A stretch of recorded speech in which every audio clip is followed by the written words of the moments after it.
Maybe you can just explain to our listeners and people in the comments what is it you describe yourself as doing? How would you tell people who ask?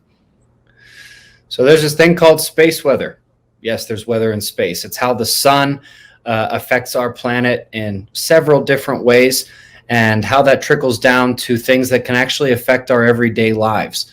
How it affects the magnetic field that wraps around the planet, and how the planet and the sun are both changing in ways that are going to have pretty profound effects on our near-term and long-term future. And we track what the sun and Earth are doing pretty much every day, and do a bit more in-depth research as well.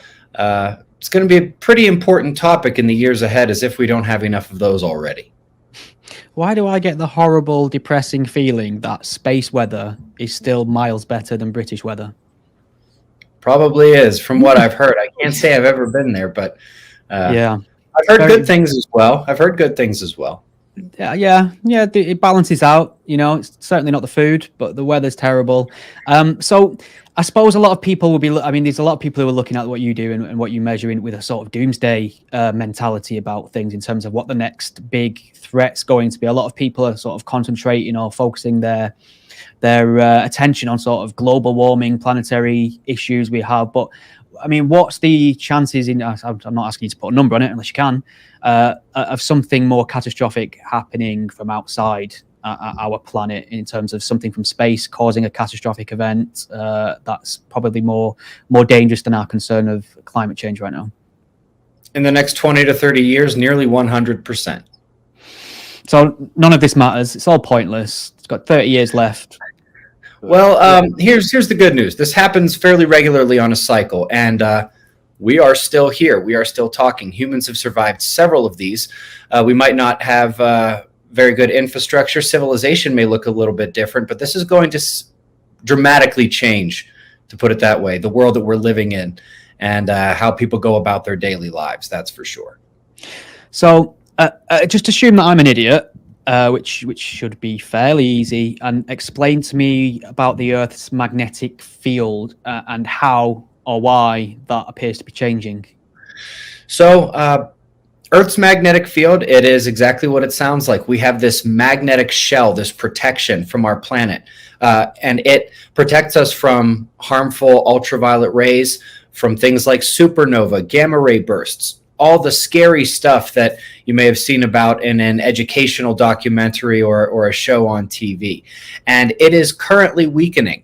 Now, this is not a full magnetic reversal, which happens every several hundreds of thousands of years. This is what's known as a magnetic excursion, sort of a rapid flip. And these happen about every 12,000 years. We had one about 12,000 years ago, 12,000 years before that, 12,000 years before that, so on and so forth. And we are not only right on time for it to be happening again, but Earth's magnetic field is noticeably weaker, and it's weakening, I should say, is accelerating along with the movement of the magnetic poles. So what are the consequences of that? What kind of effect can that have? So on an individual basis, it's higher amounts of radiation, more energy coming into the planet from the sun and other things in space, which absolutely can affect the weather. The highest energy particles can actually go in and affect volcanoes. We're going to be expecting more of those. And as we lose the magnetic field, the biggest thing for our civilization standpoint is the technological risk. We are at risk of being thrown back to the Stone Age. All good news. Bigger, broader scale, every single one of these events, the last couple that we can actually study fairly well in the geophysical record, seem to come with several extinctions of species. And those that manage to survive and not go extinct, they have severe population reduction during these events. These are very, very serious events. Again, they happen about every 12,000 years, and we're entering one again right now.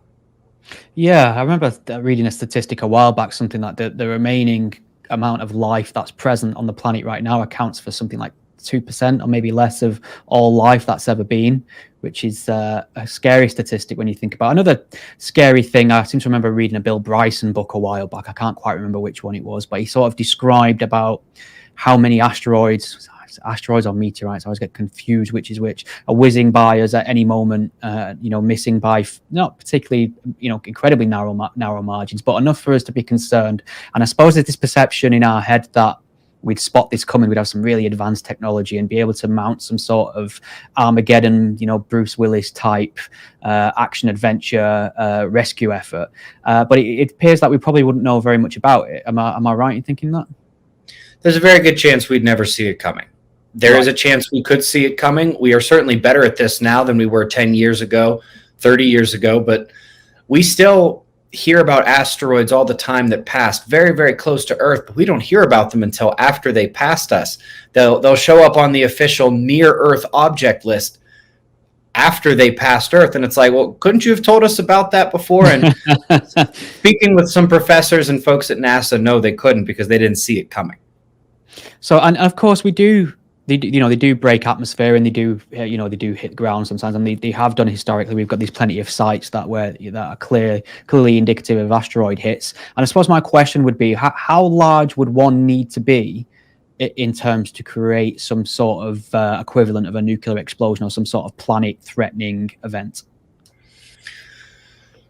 That's an excellent question. A lot of it has to do not only with the size, but how fast it's moving. There's a dramatic difference between the speed with which these things pass our planet. In general, you get something, several meters wide. It's got a chance to hit the ground, about double that, 20 meters, 30 meters, and this is going to take out a very big area. And it doesn't even have to hit the ground to do that. It could have an air burst. It could explode in the atmosphere and transfer that energy down onto the ground. That's what happened in 2013 in Russia, and that's what happened in the early 1900s over Siberia in what they call the Tunguska event. Luckily, it wasn't that bad in 2013 in Russia, but the same kind of event. And so this is an ever-present risk that we do have, in addition to all the other risks we have in the world. So basically, when we're all squabbling about our petty human differences and we're not paying attention, an asteroid could just come and wipe us all out. Is very possible. It's possible. Okay. Did you see the movie Don't Look Up? I would imagine that would have been right in your wheelhouse in terms of media to consume. Now, it divided a lot of people due to the, some of the political subtext. Some of it was quite on the nose. Some of it was clever. It didn't paint a particularly optimistic picture of the human response to such a threat. I was wondering what was your mini review in terms of how realistic it was in the way it portrayed the science, and what did you think about how it portrayed humans as a species? It probably did a better job portraying the human species as it did the science. When it comes to those major productions, they never really quite seem to get the science all that right. One thing I will say, that quote near the end where they said, "We really did have it all, didn't we?" That's going to be uttered out of the mouths of so many people after what's coming actually comes and goes. We're going to look back at times like today and think, wow, we really did have it all. And we will be speaking in the past tense. Okay. So, what is the most, what are the most, if you can nail it down to a couple of them, or what are the most threatening things that we should be most concerned about right now? What is giving the scientific community, the people that study this the most, what is providing the most cause for concern within those communities? Most of it is how dependent our species is on technology, on electricity. And I would say half of them don't even realize that we're becoming more and more vulnerable to losing that every day, again, because Earth's magnetic protection from the sun, our magnetic field is weakening, and so we do get more vulnerable every day. But within just a couple of hours after a major solar flare, a major eruption from the sun, there's no more electricity anywhere. There's no air conditioning. There's no heating. There's no refrigeration. There's no water coming from the tap. If you've got a well, I hope it's a manual well, because you're not getting water from that either, because its electricity won't work. There'll be nothing at the stores within 24 hours. There's no banks. There's no major telecommunication. There's no internet. There's no phone. There's just you and everyone else with the food and the water running out. And that's a scary day to be on this planet. For sure, and I do often think about this in terms of how dependent we are. I don't know how many of us could figure out how to make a fire from scratch. I'd give it a good go, but I'm not entirely confident. I don't think we realize how quickly human beings succumb to conditions and then death very quickly if we can't get access to water, for instance, or what happens when we don't have clean water, especially. But I mean, you just mentioned solar flares then, and for the layman, maybe you could explain what they are, what causes them, and what happens when they happen. Absolutely. So the sun has magnetic fields as well, except these not only wrap around the entire sun and go out throughout the solar system, but it has very powerful electromagnetic forces that happen on the surface. And sometimes these magnetic fields will cross each other. If you remember in the movie Ghostbusters, Don't Cross the Streams, it's very similar to that. Basically, you have particles, protons, electrons that are moving very rapidly at near the speed of light in these magnetic fields. And then they crash into each other and they get accelerated and go different directions. And this releases a huge explosion of X-rays, ultraviolet light, and charged particles. These begin to affect our atmosphere right away, blacking out radio communications. And then again, in as little as just a few hours, when those charged particles hit us, that's when the real damage can occur, because that will basically send electric currents through the atmosphere and through the ground, destroying transformers, possibly setting homes and structures on fire, basically anything that has copper wiring in it. It's possible many vehicles won't work. It's possible people's cell phones will just break in their pockets, things like that. And a minor version of this happened actually in Sweden and Norway back in 2003. A slightly more severe one happened in 1989 when the entire province of Quebec lost power. But in this big one, which we are due for, and again, which we are becoming more and more vulnerable to every day as we lose that protective magnetic field, the big one will pretty much black out the entire world. And, when it happened in Norway and Sweden, they just brought another one from storage in a truck. When it happened in Quebec, the other provinces and even some folks in America came to help out. When the entire world needs help, there's nobody coming because the manufacturers aren't building any new ones. The trucks aren't working. The stoplights aren't working. There's no money changing hands. There's no communication. Everybody's just out and it's not coming back.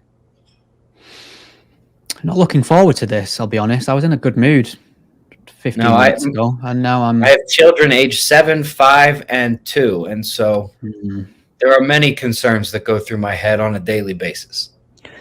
Yeah, and I suppose what sets this apart from sort of climate change in a way is that that's the big thing on the agenda at the moment, and there's this idea as well that humans can help reverse it in their behavior, cleaner fuels, carbon emission, recycling, not wasting, all sorts of things. There's a certain aspect, whether it's true or not, but there's a certain aspect of control there, isn't there, in a way? Whereas what you're describing, there is absolutely nothing we could do about it. And if what you say is correct, it is already in the post, in a sense. Yes. Or the mail, as you say. I would say that what we can do about climate change is about half reality and half perception that they're trying to tell us on the TV. But when it comes to the sun, and certainly when it comes to Earth's changing magnetic field, when it comes to the effect it's going to have on our technology, on volcanoes, the profound effect it's going to have on the climate, no, there's nothing we can do about this. Just getting back to that, actually, because you touched on something that I wanted to pick up, was this idea of volcanoes, things on the planet that are here already and are ticking time bombs. What are the ones that we are watching with anxiety at the moment? I think my partner, I think she watched a documentary on one a while back. It may have been Yellowstone. I might have imagined that, but she was genuinely stressed for a good fortnight over the impending eruption of this volcano. So what are we looking at here in terms of volcanoes? The two scariest ones are Campi Flegrei in Italy and one called Taupo in New Zealand.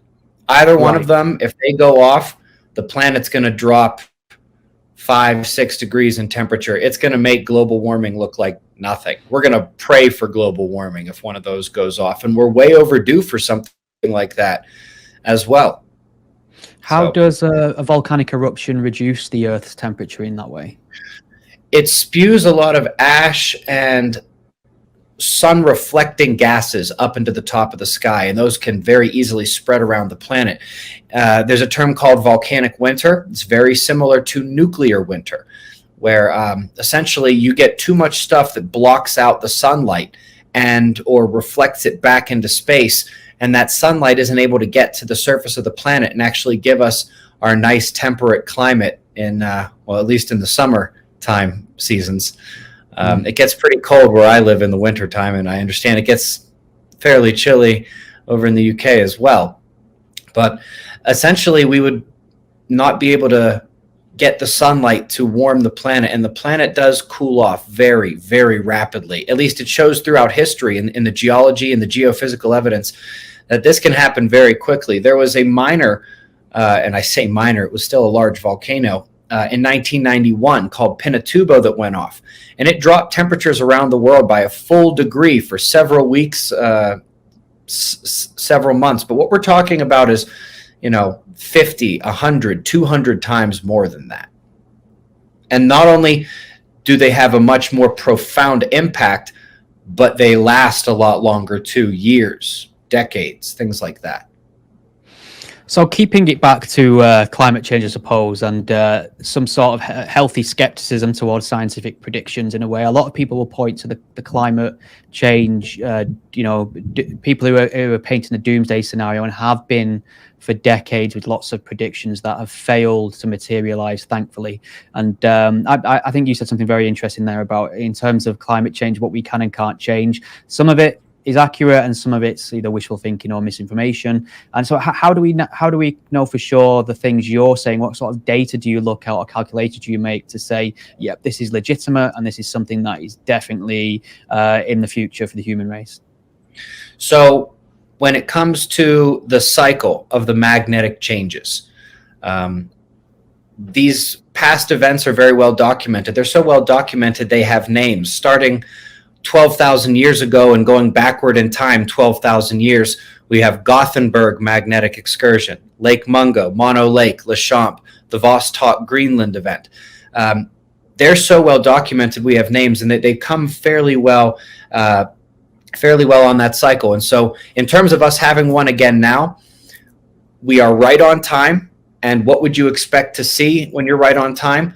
A weakening of the magnetic field and a shift in the magnetic pole positions, precisely what we are seeing. In terms of what we should expect, when we lose this magnetic field, it's basic science that we're at a greater risk from solar flares in the sun, that we're going to be getting more radiation. And there have been several peer-reviewed studies in very, very thorough journals indicating that volcanoes are a very big part of this as well, to the point where they can have that profound effect on the climate too, in addition to the extra radiation and extra energy being put into the system. And so I think, sorry, go ahead. It's good, solid, peer-reviewed science combined with pattern recognition and saying, if this is the pattern, now is the time, what would we expect to see? Checking everything off the list. We're seeing what we would expect to see if it is unfolding once again right now. So I think at the start of the conversation, I think you threw this figure of like 20 to 30 years in the future, we're going to see a lot of these things. What is your money on here? Because a lot of these things are, completely different in terms of like volcano, solar flares, things like that. Right. So in terms of the big event, when the magnetic field actually has its rapid flip and we are at the low point in protection, radiation is at its maximum, probably volcanoes at their maximum as well, because that radiation can penetrate down into change what they call the viscosity of silica-rich volcanoes. But well before that, we're already 20-25% down in the magnetic field. Who says that when we don't get to 40% down, 50% down, a solar flare wouldn't take out the power? I mean, there are some fairly good sunspots on the sun right now. Thankfully, they're quiet. But we are entering a period called sunspot maximum, which happens every 11 years, where solar flares are more prominent.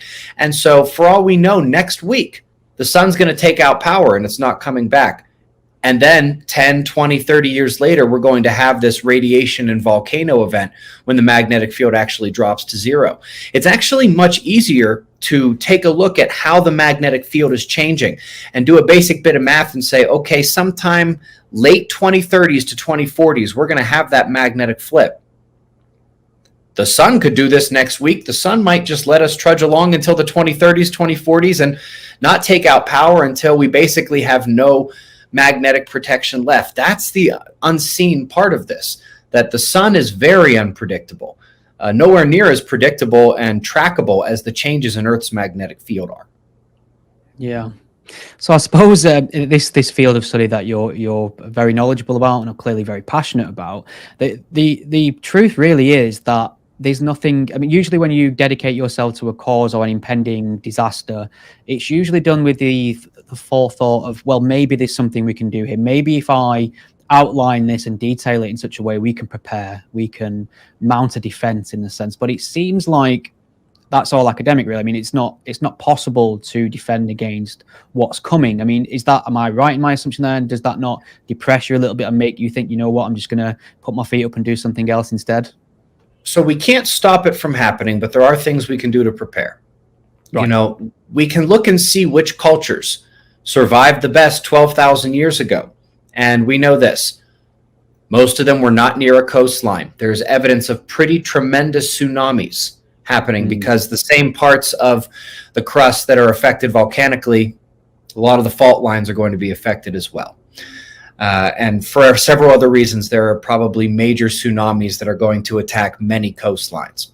Most of them were not even near sea level. They were up in altitude, or I should say in elevation.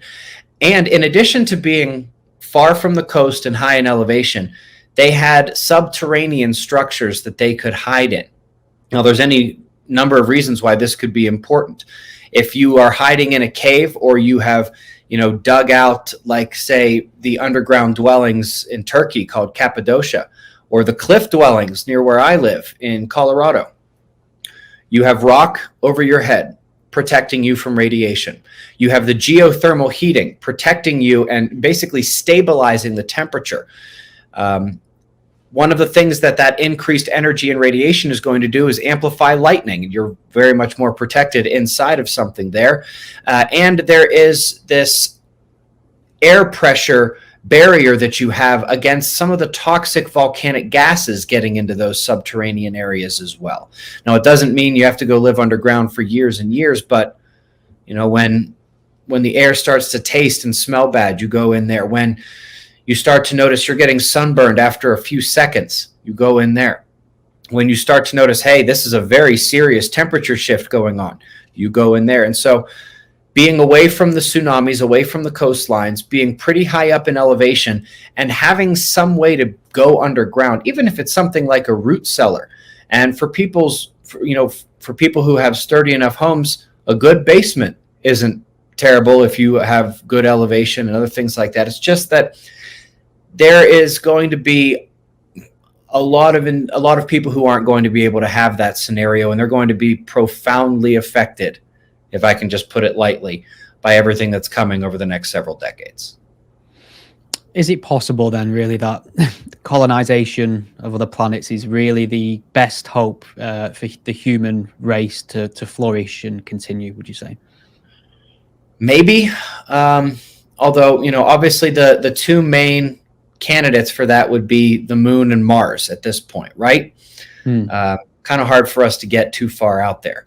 And we would need to, because of the conditions on the moon and Mars, need to have an electrified society there too. We would need, enclosures. We would need temperature control. We would need lighting. We would need all sorts of things. We would need things to move the water around. And unfortunately, those things are just as vulnerable on the moon and Mars as they are here on Earth in terms of the electromagnetic damage potential.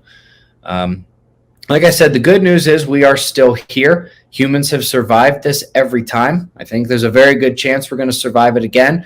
The main difference is that nearly the entire world, especially due to globalization now, is dependent on our electrified way of life. There aren't very many people who would know what to do if you just threw them out into the wild tomorrow and said, good luck forever. Yeah. This is ringing true here for me as well. I mean, I'm somebody who likes to do a lot of camping, and people I think assume I'm a very outdoorsy with nature type, but it's the kind of camping where it's an inflatable tent. I take my induction hob. It has heating and light. So let's just say if you're a man in your late 30s who's dependent on this modern city lifestyle, and you're a big fan of your gadgets and central heating, what sort of applicable skills would you need to learn very quickly to sort of thrive in this post electricity society? So things like how to make a fire would be pretty good. How to hunt, how to fish would be pretty good. How to build a structure. If you're just out in the forest somewhere, you have what you can find. There are certain things you can buy that are very helpful preparatory, in terms of preparation. There is this thing called a Fresnel lens, Fresnel, and it's about this big, and it basically amplifies sunlight onto a little point, very much like a magnifying glass would. That's pretty good for starting fires. One of the first things that's going to be taking people out is the lack of food and water. And so, when you go to the store, just buy a few extra cans that don't expire for a couple of years. If this hasn't happened 2 years from now, go ahead and eat it, but then buy a couple more. The notion among people who are spending a lot of time preparing for this is you want to try to build up. If you don't have the money to throw down on it all at once, try to build up over time, several months, if not more, storage of food and water, because that's going to be the number one thing, at least in the weeks following the blackout and us returning to the Stone Age. That's going to be the problem for most people. That's interesting, because there's kind of like a very sneering attitude to people, especially in the States, who are, I suppose, quote unquote, survivalist is the term, isn't it? They're sort of seen as a little bit kooky, a little bit paranoid, and sometimes there is a lot of conspiracy wrapped up in it as well. But these are the guys that will be flourishing then in your eventual scenario, won't they? Well, not flourishing, but at least surviving or have a better chance. In so much as I've described the issue with the food, and you're absolutely right. There is some kookiness to a lot of the things that are part of this. I mean, it's hard to find something pure this day and age, isn't it, where there's not both good and bad. And that certainly exists, but it's just that science and math are not things I like to see, analyze, and then bet against. That's the best I can, that's what I see as the best way to judge what's happening. And when you look around at what's happening right now to the planet and the sun, you have to say, okay, looks like that math and that science are pretty on point. Maybe I don't have to go crazy like the ultra survivalist, but I can do the things that make the most logical sense to give myself the best chance when this thing happens, especially in the immediate aftermath of it. Yeah, Ben, you're a very eloquent speaker, and you obviously know this inside out. And as depressing as it is on many levels, I've really found it fascinating and enjoyed listening to you. So I suppose where can people find out more about this from you? Any writing you can point to, any websites, things like that? Easiest thing to do. We cover this every day on our YouTube channel. It's called Suspicious Observers. And if you happen to click a link that's not YouTube, you're going to find out that I'm one of the most disliked individuals on the internet for some of the things I'm saying at the moment, especially about climate change. But yeah, that's the YouTube channel, Suspicious Observers. That's wonderful. Ben, thank you very much for your time. I will definitely check that out and start buying the occasional extra tin of beans for sure. Thank you. Have a great rest of your day. You too. Thank you very much.